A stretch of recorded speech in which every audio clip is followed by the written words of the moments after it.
16절부터 29절까지 제가 읽겠습니다. 그러므로 안식일에 이러한 일을 행하신다 하여 유대인들이 예수를 박해하게 된지라. 예수께서 그들에게 이르시되 내 아버지께서 이제까지 일하시니 나도 일한다 하시매 유대인들이 이로 말미암아 더욱 예수를 죽이고자 하니 이는 안식일을 범할 뿐만 아니라 하나님을 자기의 친아버지라 하여 자기를 하나님과 동등으로 삼으심이로라. 그러므로 예수께서 그들에게 이르시되 내가 진실로 진실로 너희에게 이르노니 아들이 아버지께서 하시는 일을 보지 않고는 아무것도 스스로 할 수 없나니 아버지께서 행하시는 그것을 아들도 그와 같이 행하느니라. 아버지께서 아들을 사랑하사 자기가 행하시는 것을 다 아들에게 보이시고 또 그보다 더 큰 일을 보이사 너희로 놀랍게 여기게 하시리라. 아버지께서 죽은 자들을 일으켜 살리신 같이 아들도 자기가 원하는 자들을 살리느니라. 아버지께서 아무도 심판하지 아니하시고 심판을 다 아들에게 맡기셨으니 이는 모든 사람으로 아버지를 공경하는 것 같이 아들을 공경하게 하려 하심이라. 아들을 공경하지 아니하는 자는 그를 보내신 아버지도 공경하지 아니하느니라. 내가 진실로 진실로 너희에게 이르노니 내 말을 듣고 또 나 보내신 이를 믿는 자는 영생을 얻었고 심판에 이르지 아니하나니 사망에서 생명으로 옮겼느니라. 진실로 진실로 너희에게 이르노니 죽은 자들이 하나님의 아들의 음성을 들을 때가 오나니 곧 이때라. 듣는 자는 살아나리라. 아버지께서 자기 속에 생명이 있음같이 아들에게도 생명을 주어 그 속에 있게 하셨고 또 인자됨으로 말미암아 심판하는 고난을 주셨느니라. 이를 놀랍게 여기지 말라. 무덤 속에 있는 자가 다 그의 음성을 들을 때가 오나니 선한 일을 행한 자는 생명의 부활로 악한 일을 행한 자는 심판의 부활로 나오리라. 아멘. 자, 기독교 안에서든 밖에서든 예수님이 실제 인물이셨다를 부정하는 학자들은 없습니다. 그러나 예수님을 신으로 믿는 사람들은 많지 않아요.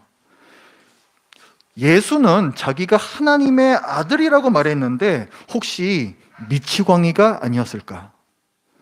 혹은 예수는 그런 말을 한 적이 없는데 그를 광신적으로 따르던 제자들이 예수를 신성시하여서 지어낸 얘기가 아닐까? 2000년 전에 예수님께서 이 땅에 계실 때에도 그렇게 생각하는 사람들이 많았습니다. 유대인들이에요. 그들이 보기에 예수님은 아주 당황스러운 인물이었고 아주 못마땅한 사람이었습니다. 거룩하신 하나님을 경외하는 유대인들이 볼 때 예수님은 하나님을 모독하는 것처럼 보였어요. 그래서 예수님을 죽여야겠다라고 결심했습니다. 그들이 이렇게 생각하게 된 사건, 계기가 있었습니다. 예수님께서 베데스다 연못이라고 하는 곳에 움직이지 못하고 있는 병자를 고치셨습니다. 그게 오늘 본문에 그 위에 나오는 그 말씀인데 병자를 고치는 것은 굉장히 놀라운 일이죠. 그러나 과거에 다른 선지자들도 병 고침의 이적을 종종 행했었기 때문에 예수님께서 병자를 고치신 일 자체가 유대인들의 어떤 신앙을 자극할 그럴 일은 없었습니다. 문제는 예수님께서 안식일에 병을 고치셨다는 점이에요. 십계명이 있죠. 하나님 백성의 정체성을 규정하는 매우 중요한 규범입니다. 특히 사계, 안식일을 지키라, 안식의 성수에 대한 계명인데 이 계명은요, 다른 계명들과는 달리 하나님께서 수차례 명하신 중요한 율법이었습니다. 그런데 예수님께서 바로 안식일에 병을 고치는 이 일을 하셨어요. 그래서 화가 난 유대인들이 예수님께 따집니다. 그랬더니 예수님의 대답이 더 어이가 없어요. 17절 말씀에 보면 예수께서 그들에게 이르시되 내 아버지께서 이제까지 일하시니 나도 일한다. 이렇게 대답하셨어요. 자, 여기서의 이 대답에서의 문제는 내 아버지라는 표현입니다. 유대인들은 하나님을 아버지라 부르기도 했어요. 하나님께서 이스라엘을 당신의 아들이라고 부르시는 때가 있었기 때문입니다. 하나님께서 히브리인들을 출애굽시키시고 자기 백성으로 태어나게 하셨기 때문에, 그래서 하나님께서는 종종 이스라엘을 내 아들이다 부르셨습니다. 출애굽기 4장 22절, 너는 바로에게 이르기를 여호와의 말씀에 이스라엘은 내 아들 내 장자라. 이런 민족적인 의미에서 이스라엘 백성이 하나님을 아버지라 부를 수 있었습니다. 그런데 사실은 이것은 공적인 관계에서의 호칭이죠. 민족과 하나님의 관계. 그런데 예수님처럼 하나님을 내 아버지라고 부를 수는 없었어요. 이것은 사적인 호칭입니다. 내 아버지. 사적인 호칭으로서의 아버지. 내 아버지는 하나님께서 자기의 친아버지라는 뜻인데, 어떻게 거룩하신 영이신 하나님께서 육체를 가진 아들이 있을 수가 있단 말인가? 아버지가 신이라면 자기도 신이라는 건가? 신성 모독이다, 이단이다. 그래서 유대인들이 이 대답에 더 화가 났습니다. 18절 말씀이에요. 유대인들이 이로 말미암아 더욱 예수를 죽이고자 하니, 이는 안식일을 범할 뿐만 아니라 첫 번째 이유 나왔고, 그 다음 하나님을 자기의 친아버지라 하여 자기를 하나님과 동등으로 삼으심이러라. 이게 더 중요한 두 번째 이유입니다. 어떻습니까? 유대인들의 말이 맞지 않습니까? 예수님은 마리아가 낳은 사람 아닌가요? 예수님께서 하시는 말씀과 행하시는 기적은 분명 놀랍습니다. 그러나 예수님은 사람, 이사야나 예레미야 선지자 같은 그런 사람, 선지자가 아닐까요? 게다가 하나님은 오직 한 분이시라는 성경의 가르침이 있습니다. 그런데 예수님이 하나님을 내 아버지라 부르며 스스로 하나님과 동등하다라고 하시니, 그는 신성 모독자이고 마땅히 죽어야 하지 않겠습니까? 이런 그들에게 예수님께서 당신과 하나님과 동등하신 그 이유를 말씀을 하십니다. 동등하심의 이유 첫 번째, 하나님께서 뭘 하시는지 내가 볼 수 있기 때문에 동등하다, 이렇게 말씀해 주세요. 19절입니다. 그러므로 예수께서 그들에게 이르시되 내가 진실로 진실로 너희에게 이르노니 아들이 아버지께서 하시는 일을 보지 않고는 아무것도 스스로 할 수 없나니 아버지께서 행하시는 그것을 아들도 그와 같이 행하느니라. 하나님은 영이시죠. 우리 눈에 보이지 않습니다. 영이신 하나님께서 뭘 하시는지 보통 사람들이 어떻게 이것을 볼 수가 있겠습니까? 그런데 20절 말씀에서도 보면 아버지께서 아들을 사랑하사 자기가 행하시는 것을 다 아들에게 보이시고, 이렇게 하셨어요. 하나님께서 자기가 행하시는 것을 다 아들에게 보이신다. 다라는 것은 빠짐없이란 뜻이죠. 그러니까 예수님은 이제까지 선지자들과 다른 겁니다. 선지자들은 하나님께서 알려주신 극히 아주 일부만 알 수 있었을 뿐이에요. 하나님께서 뭘 하시는지 그들은 전혀 다 볼 수가 없었습니다. 그렇다면 하나님께서 왜 예수님께만 다 보여주시는가? 더 이상 가까울 수 없는, 가까울래야 더 이상 가까울 수가 없는 사랑하는 가족이기 때문에 그렇습니다. 그 20절에 나오는 말씀이에요. 아버지께서 아들을 사랑하사, 친밀감을 나타내시는 말씀입니다. 더 이상 가까워질 수 없는 신적인 친밀감을 나타내고 있는 말씀이에요.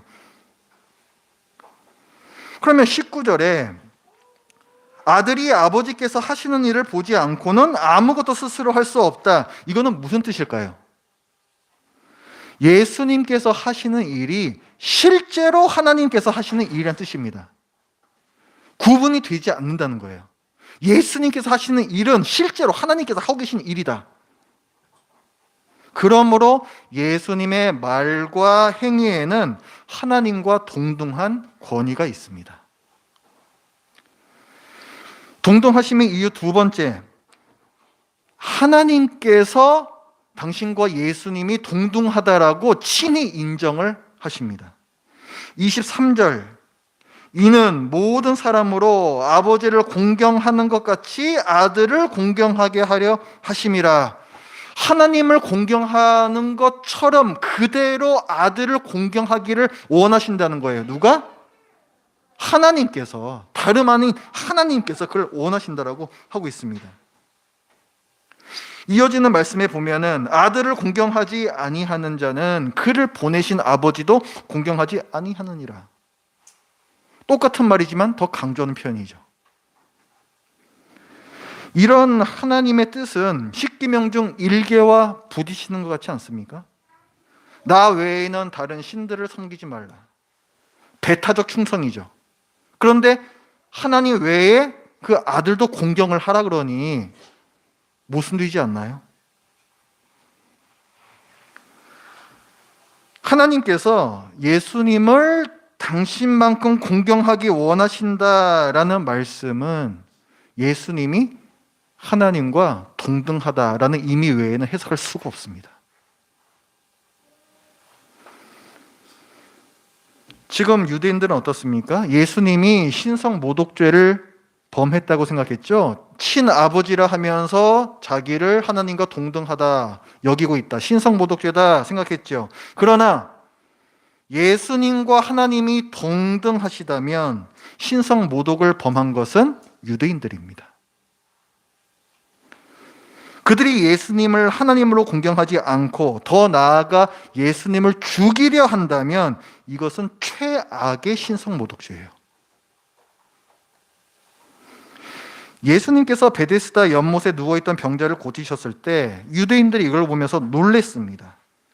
그런데 예수님께서는 말씀을 해주세요. 20절에 보면 너희가 이제 더 놀랄 일이 있다 이렇게 말씀을 해주세요. 이어지는 21절과 22절입니다. 21절에는 생명을 주는 권세가 내게 있다 말씀하시고 22절에서는 심판하는 권세가 또 내게 있다 이렇게 말씀하십니다. 이것이 예수님이 하나님과 동등하신 세 번째 이유입니다. 생명을 주는 권세, 심판하는 권세가 예수님께 있어요. 생명을 주는 권세는 생명을 주는 거잖아요. 생명이 없었던 거에 생명을 주는 거잖아요. 이것은 무에서 천지를 창조하시고 생명을 주신 하나님께만 있는 권세입니다. 피조물들은 절대로 이런 권세를 가질 수가 없어요. 자기도 생명을 받은 피조물에 불과하기 때문에. 또한 의인과 악인을 심판하는 권세 역시 지극히 선하신 창조주 그리고 선과 악을 규정하실 수 있는 오직 한 분 공의의 재판장이신 하나님께만 있습니다. 그런데 예수님께서 이 권세들을 갖고 계시다라고 얘기해요. 우리 21절과 22절을 같이 읽어보겠습니다. 시작. 아버지께서 죽은 자들을 일으켜 살리심같이 아들도 자기가 원하는 자들을 살리느니라. 아버지께서 아무도 심판하지 아니하시고 심판을 다 아들에게 맡기셨으니 아멘. 이 말씀을 잘 읽어보십시오. 이것은 예수님께서 하나님께서 명령하시는 대로 단순히 집행하심이 아닙니다. 전권을 가지고 예수님께서 결정하시어 행하시는 권세예요. 21절에는 자기가 원하는 자들을 살린다고 했어요. 아버지께서 제 살려라 그런 자들을 살리는 게 아니라 예수님께서 자기가 원하는 자들을 살린다라고 말씀하십니다. 생명을 주는 권세예요. 22절에서도 심판을 다 아들에게 맡기셨다. 하나님께서는 심판하지 아니하신다. 심판권을 전적으로 위임을 해 주신 겁니다. 26절부터 29절에서도 같은 말씀을 해요. 26절에서는 생명을 주는 권세를 얘기하고 27절에서는 심판하는 권세를 얘기하고 뒤에 이어서는 생명의 부활 그리고 심판의 부활, 생명과 심판의 권세가 예수님께 있음을 계속해서 강조하고 있습니다. 뭡니까? 하나님께서 갖고 계시는 권세, 하나님만 가지실 수 있는 권세를 예수님께서 갖고 계시므로 하나님과 예수님은 완전히 동등합니다. 지금까지 본 바와 같이 예수님은 하나님과 동등하시기 때문에 예수님의 말씀은 하나님의 권위를 가집니다. 따라서 하나님께서 주셨던 율법과 달라 보이는 예수님의 말씀은 이전의 하나님의 말씀과 다른 것이 될 수 없고, 하나님의 말씀의 깊고 풍성할 뜻을 드러내는 것입니다. 유대인들은 얼핏 보기에 이해할 수 없는 예수님의 말과 행동을 잘못이라고 비판하면 안 되었고, 자기네들이 하나님의 말씀을 완전하게 이해할 수 없었음을 인정하고 예수님께 대한 태도를 바로 해야 했습니다. 우리도 마찬가지죠. 예수님을 하나님과 동등하신 분으로 알고 그분께 바른 자세를 갖추어야 합니다. 우리는 예수님의 말씀을 하나님의 말씀으로 듣고 진리로 받아들여 믿어야 합니다. 그때야 우리는 예수님을 보내신 하나님을 공경하는 것이고 신성모독죄로 심판받는 것을 피할 수 있습니다. 그것이 24절의 말씀이죠. 24절, 내가 진실로 너희에게 이르노니 내 말을 듣고, 누구 말을? 내 말을, 예수님의 말씀을 듣고 또 나 보내신 이를 믿는 자는 영생을 얻었고 심판에 이르지 아니하나니 사망에서 생명으로 옮겼느니라. 예수님 말씀을 하나님 말씀으로 믿을 때에 그때에 영생이 있습니다. 심판받지 않습니다. 그럼 이쯤에서 여러분들은 질문이 나와야 돼요. 그런데요, 지금 쭉 얘기하는 게 다 예수님 말씀이잖아요. 예수님이 거짓말하고 있는 거면 어쩌죠? 여러분 성경 읽으시면서 그런 질문 안 하십니까? 예수님 말씀이 진짜라는 증거는 없나요? 이런 생각 안 해보셨어요? 사기꾼일 수도 있잖아요. 예수님 말씀이 진짜라는 증거가 있습니다. 오늘 본문에서도 나와요. 19절에 보면 예수님께서 말씀하시죠. 내가 진실로 너희에게 이르노니. 24절에서도 내가 진실로 너희에게 이르노니. 25절에서도 내가 진실로 너희에게 이르노니 라고 말씀을 시작을 하십니다. 예수님께서 내 말이 진짜다 하신 말씀이 예수님 말씀이 진짜라는 증거예요. 목사님 장난하세요? 그거는 순환 논리잖아요. 그렇죠? 순환 논리 맞습니다. 그렇게 보이죠? 순환 논리에는 두 가지가 있어요. 자증성의 순환 논리가 있고 사기꾼의 순환 논리가 있습니다. 자증성의 순환 논리란 스스로를 증명하는 순환 논리예요. 어떤 주장이 다른 증거가 더 이상 필요 없는 최고 권위를 가질 때 성립합니다. 만약에 실제로 예수님이 하나님과 동등하다면 예수님의 말씀이 진짜다, 가짜다 인증해 줄 수 있는 더 높은 권위는 존재하지 않아요. 오직 예수님의 말씀이 그분 말씀이 진실함을 스스로 지지합니다. 구약 성경을 보면 선지자들이 하나님의 말씀을 선포할 때 이렇게 시작합니다. 여호와께서 이르시되. 그렇죠? 선지자들은 그렇게 시작을 하죠. 왜 선지자들이 내가 이르노니 이렇게 얘기하지 않을까요? 선지자들은 하나님의 권위에 기대어서 자기가 말하는 바의 진실성을 주장하는 거예요. 그러나 예수님께서는 뭐라고 말씀하십니까? 여호와께서 이르시되 이렇게 안 하시죠. 진실로 너희에게 이르노니 내가 말한다. 내가 말한다. 여호와께서 이르시되가 아니라 내가 이르되 이렇게 말씀하세요. 왜 그렇습니까? 예수님께서 하나님과 동등하시기 때문에 그 말씀을 하실 수가 있는 거예요. 내가 이르노니라는 이 말은 오직 하나님의 권위를 갖고 있는 자가 말할 수 있는 표현입니다.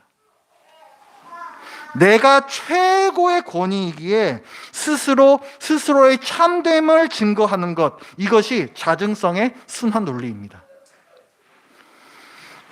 그렇다면 예수님의 말씀이 사기꾼의 순환 논리가 아니라는 증거는 무엇입니까? 신천지 이만희도 자기를 재림 예수니 무슨 보혜사 성령이니 이렇게 얘기를 하는데, 예수님이 그들이랑 도대체 뭐가 다릅니까? 부활입니다. 예수님의 말씀이 사기꾼의 순환 논리가 아닌 증거는 예수님 본인의 부활이에요. 예수님은 자기 죄가 없으시되 사람들의 죄값을 대신 받으시고 죽으셨습니다. 그리고 사흘 만에 무덤에서 다시 살아나셨습니다. 부활은 예수님이 무죄하다고, 의롭다고 하나님께서 온 천하에 공적으로 선포하신 사건이에요. 만약에 예수님이 죄인이었다면, 그것도 하나님을 사칭하는 사기꾼이었다면, 하나님께서 죄 없다며 그분을 다시 살리실 수가 없습니다. 그래서 사도행전 2장에서는 이렇게 얘기하죠. 너희가 법 없는 자들의 손을 빌려 못 박아 죽였으나 하나님께서 예수를 사망의 고통에서 풀어 살리셨으니 이는 왜냐하면 그가 사망에 매여 있을 수 없었음이라. 예수님은 죄가 없으시기 때문에 사망에 묶여 계실 수가 없습니다. 이것이, 이 예수님의 부활이 예수님의 모든 말씀이 진리라는, 거짓이 아니라는 또 하나의 증거입니다. 지금까지 수많은 자칭 메시아들, 자칭 예수들이 있었지만 그들 중 죽고 나서 부활한 사람은 하나도 없습니다. 당연하죠. 부활할 수가 없습니다. 이들은 다 자기가 하나님이다, 예수님이라고 거짓말하고 다녔잖아요. 신성 모독죄를 범한 사람들입니다. 지옥에 가 있으니 부활할 리가 없죠. 그러나 예수님은 부활하셨습니다. 예수님께서는 죄가 없으시다는 증거예요. 예수님은 거짓말장이, 사기꾼이 아니시라는 증거입니다. 그렇다면 예수님의 말씀은 진리이고 예수님은 당신의 말씀대로 하나님과 동등하신 하나님의 아들이십니다. 여러분은 예수님을 누구로 믿고 계십니까? 예수님께서 하나님과 동등하심을 믿고 계십니까? 하나님은 더 위에 있고 그 밑에가 예수님이다. 혹시 그렇게 생각하고 있지 않으세요? 그렇지 않습니다. 하나님과 예수님 사이에는 아버지와 아들이라는 질서가 있을 뿐이지 그것이 위계 질서를 말하는 것이 아닙니다. 서열이 아니에요. 완전히 동등하십니다. 그러나 그 안에 예수님께서 하나님께 순종하시는 질서가 있을 뿐이에요. 그 부분을 혼동하지 마시기 바랍니다. 여러분은 예수님께서 하신 말씀을 모두 진리로 믿고 계십니까? 예수님께서 육체를 가지고 이 땅에 오신 하나님의 아들이신 사실도 믿고 계시는지요? 예수님께서 그렇게 말씀을 하셨는데 그대로 믿고 계십니까? 예수님께서 십자가에서 죽으심으로 우리 죄값을 대신 치르셨음을 정말로 믿고 계십니까? 그 예수님의 말씀을 믿고 계십니까? 예수님께서 하나님께 의롭다 인정받으셔서 부활하셨음도 믿으십니까? 부활을 믿지 않으신다면 여러분은 아무것도 믿지 않는 것입니다. 예수님께서 여러분의 구원자로 오셨음을, 예수라는 그 이름 자체, 자기 백성을 구원하는 자, 예수님께서 바로 그분이심을 여러분은 믿고 계십니까? 예수님은 하나님의 아들이시며 성자 하나님이시며 하나님과 동등하십니다. 그래서 예수님의 모든 말씀은 진리이고 우리 믿음에 흔들리지 않는 기초석이요 교회의 반석이 되십니다. 스스로 하나님과 동등하다 말씀하신 예수님을 믿고 구원받으십시오. 기도하겠습니다.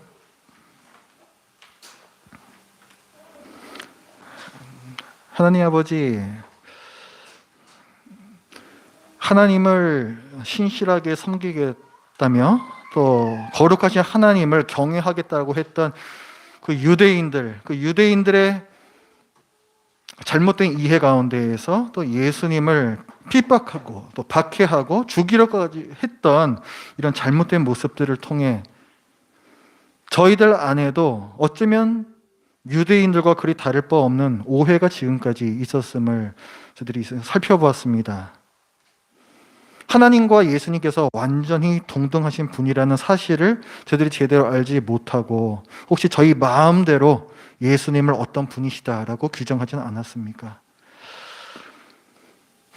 예수님께서 하나님과 동등하신 분이기에 그래서 예수님의 말씀을 저희들이 진리로서 믿을 수 있고 또 그 말씀을 기반으로 또 저희들의 믿음을 일으키셔서 하나님의 또 자녀가 되게 하셨음을 저희들이 이 시간에 믿습니다. 하나님 아버지, 예수님이 어떤 분이신지 저희들이 제대로 알 수 있도록 하여 주시고 저희들이 또 성경을 볼 때에 그 보는 눈을 열어 주시옵소서. 예수님의 이름으로 기도드립니다. 아멘.